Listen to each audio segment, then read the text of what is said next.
একেবারে rapid fire এবং খুবই সহজ প্রশ্ন সবগুলোই। Rapid fire? খুব সহজ, আপনি পারবেন সবগুলো। প্রথম প্রশ্ন হচ্ছে, সাউথ আফ্রিকান ক্রিকেট টিমে কাকে মিস্টার 360 বলা হয়?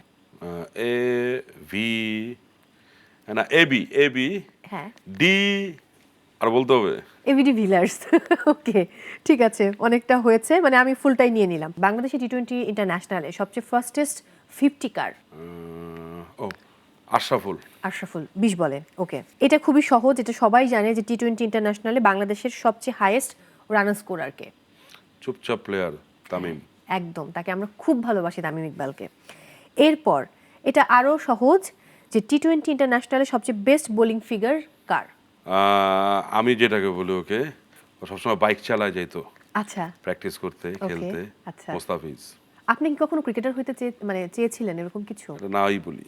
না, সেই গল্পে আমি আসছি, অসুবিধা নেই। এবার বলেন যে মিস্টার 50 বলা হয় কাকে?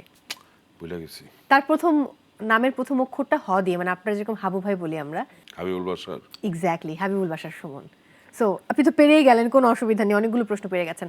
এবারের ওয়ার্ল্ড কাপে বাংলাদেশ টিমে একজন লেগ স্পিনার দুর্দান্ত পারফর্ম করছে, তার নাম কি? নাম তো ভুলে যাই খালি।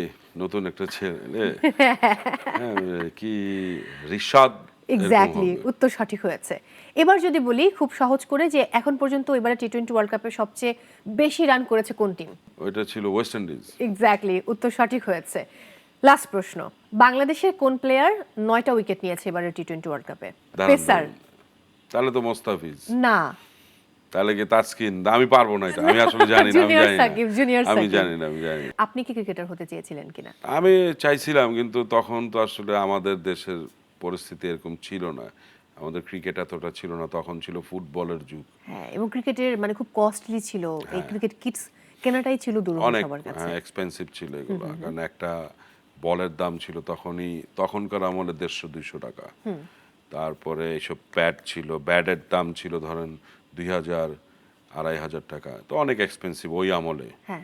তখন কয়েকটা ব্যাটের নাম ছিল, যেরকম কোকাবুরা, তারপরে আমাদের বাংলাদেশে একটা ইয়ে ছিল ইহসান, এরকম বেশ কয়েকটা নাম ছিল ওই অনুযায়ী, কিন্তু তখন আসলে হয়ে ওঠে নাই। আপনার পছন্দের ক্রিকেটার কারা?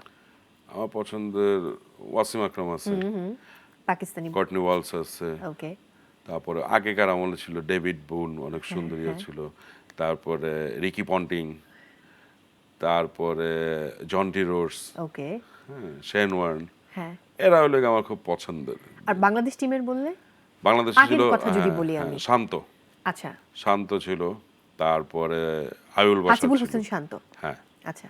হাবিবুল বাশার, সুমন, আকরাম ভাই ছিল অনেক সিনিয়র, উনি এই তো, আবার নান্নু ভাই আছে।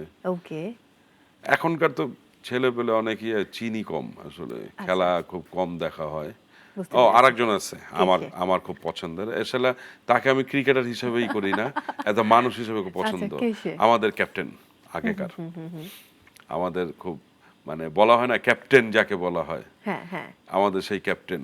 এবার আপনাকে প্রশ্ন করলাম, বলেন আমাদের সেই ক্যাপ্টেন কে? আকরাম খান। না না না তাহলে না, কে? না, উনি মাশরাফি বিন মুর্তজা। হ্যাঁ।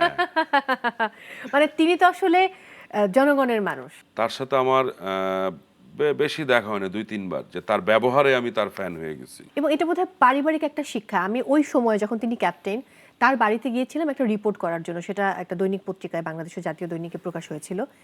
এবং বাসায় যাওয়ার পর ওনার মা আমাদের জন্য দুধ চিতই বানালেন, পিঠা বানালেন, এবং পুরো বাড়িটা ঘুরে দেখতে দিলেন।